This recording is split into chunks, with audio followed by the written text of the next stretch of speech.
роҳбари давлат низ имрӯз нақши занонро дар рушди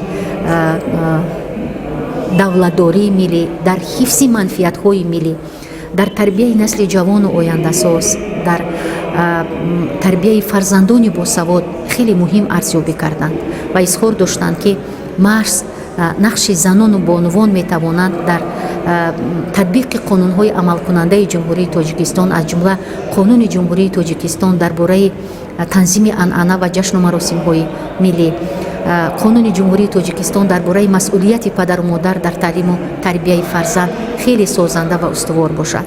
маҳз занону модарон метавонанд, ки дар ниҳоди фарзандон ҳисси муҳаббат ба ватан, ҳисси муҳаббат ба миллат, ҳисси муҳаббат ба давлатдории миллиро омӯзанд. Дар ниҳоди онҳо тамоми ниҳод хислатҳои наҷиби инсониро парвариш кунанд ва онҳоро ба роҳи ояндаи дурахшони ватан раҳнамоӣ кунанд.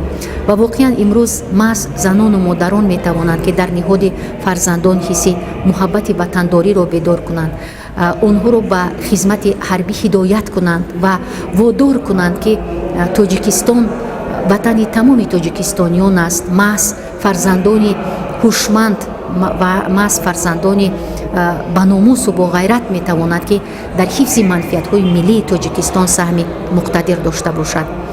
ва тамоми ҷомеаи Тоҷикистонро ба он таъкид карданд, ки ба модарон, ба занону бонувон эҳтиром гузоранд, чунки ягона нафаре, ки ҳамеша ба инсоният ғамхорӣ мекунад, ин зан аст.